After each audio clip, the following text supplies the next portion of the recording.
শহরতলির বেরেঙ্গা দ্বিতীয় খণ্ডের রবিদাসপাড়ার প্রায় ২০০ শতাধিক মহিলা সরকারের অরুণোদয় 3.0 প্রকল্পের সুবিধা থেকে বঞ্চিত রয়েছেন। এলাকায় ভুক্তভোগীরা অভিযোগ করেন, স্থানীয় বুথ সভাপতি বজন নাথ ও শক্তি কেন্দ্রের রামধনী রবিদাস প্রকৃত হিতাধিকারীদের নাম বাদ দিয়ে তাদের ঘনিষ্ঠদের প্রকল্পের সুবিধা পাইয়ে দিয়েছেন। ভুক্তভোগীদের অভিযোগ, যাদের নিজস্ব গাড়ি ও পাকা বাড়ি রয়েছে তারাই বর্তমানে অরুণোদয় প্রকল্পের আওতাভুক্ত হয়ে সুবিধা উপভোগ করছেন, অথচ প্রকৃত দরিদ্র মহিলারা বঞ্চিত রয়েছেন। স্থানীয়দের দাবি, বুথ সভাপতি ও শক্তি কেন্দ্রের দায়িত্বপ্রাপ্ত প্রতিনিধিদের অপসারণ করে প্রকৃত উপযুক্ত ব্যক্তিদের নাম অন্তর্ভুক্ত করা হোক।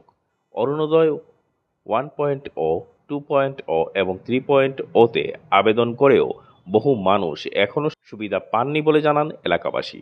তারা ক্ষোভ প্রকাশ করে বলেন, যারা প্রকৃতভাবে দরিদ্র ও প্রাপ্য তাদের নাম কর্তন করে বিত্তবানদের নামও অন্তর্ভুক্ত করা হয়েছে, যা অন্যায়। গোটা ঘটনার সুষ্ঠু তদন্ত ও বঞ্চিতদের দ্রুত অরুণোদয় 3.0 প্রকল্পের আওতায় আনার জন্য তারা প্রশাসন ও সরকারের হস্তক্ষেপ কামনা করেছেন। বেরেঙ্গা পার্ট 2 বাসিন্দা। প্রায় আসাম সরকারের প্রকল্প অরুণোদয়, এটা মানে আমরা মানে যার মানে নিরীহ মানুষের লাগেন, এটা টাকা পয়সাওয়ালা গাড়ি বাড়ি মানুষের লাগেন নাই। এটা প্রথমে আমি 1.0 যে সময় জমা দিছি এই সময় শুনলাম যে মানে এটা মানে আমরা লাগেন নাই, মানে জামাই আছে, যার ফুয়া আছে, যার রুজি রোজগার তারা লাগেন নাই। এরপরে দেখি কিতা মানে এতে আমরা থেকে বালা বালা মানুষে ফাইন, গাড়ি বাড়িওয়ালা বিল্ডিংওয়ালা মানুষে ফাইন। এরপরে 2.0 জমা দিলাম, পাইলাম না। 3.0 তো দেখি আমরা জমা দিলাম, ও অজয়লাল তাইন কিতা হয়েছেন তান বাড়ি তানিয়া গত বছরও দিলাম, এই বছরও মানে ফ্লাডের মাঝে কমর জল দিলাম আনিয়া 2বার 3বার করে আইলাম, গেলাম ডকুমেন্ট দিলাম, জেরক্স করাইলাম। এইবারও দেখি আমরা নাম আমরা মানে যারা ফাইবার যোগ্যতা মানুষ আমরা পাইছি না, কিছু মানে যোগ্য ছাড়া মানুষও পাইছুন।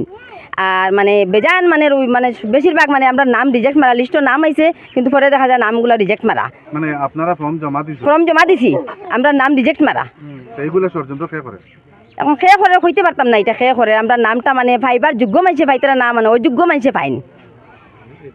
এটা নাম রিজেক্ট খেয়ে মারে, এটা হইতে পারে। কতজন মহিলা আছেন আপনারা যারা পাইন না?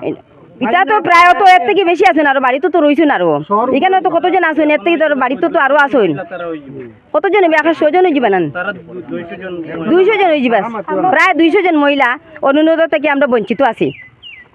চিনি এখন আমরা আসাম সরকারের কাছে দাবি চাই, আমরা মানে ফাইবার যোগ্য মানুষ কেনে পাই না আমরা 3বার অরুণোদয় দেওয়া হয়ে গেল, আসাম সরকার 3বার দিলা, 3বার মাঝে আমরা মানে বঞ্চিত হইলাম। খেনে আমরা লিস্টও আমরা নামটা খেনে রিজেক্ট মারা হইল।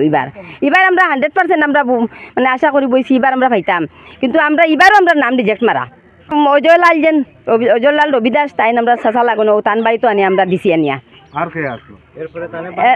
এরপরে এখানে রামধনী রবিদাস বুয়াত আসলা, এখন জানি না রামধনী রবিদাস তাইন করলানি হইতাম, তারা 2 জনের আসলা, তারা তান বাড়িতে আনি দিছি, অজয়লালের বাড়িতে আনি দিছি। আমরা সব বেডিনতে আনি আমরা অজয়লালের বাড়িতে দিছি আনি। আমরা আমাকে হইতে পারতাম না বজন খিতাই কেন বজন আমরা বজনের কাছে আমরা কাগজ দিছি না, আমরা দিছি অজয়লালের বাড়িতে নিয়ে। প্রায় এখানে বুয়াত আসলা, রামধনী রবিদাসও আসলা, ফর্ম ফিল আপ করা হয়েছে। আমরা সব বেডিনতে আনিয়া অজয়লালের বাড়িতে আনি দিছি আমরা ফর্ম।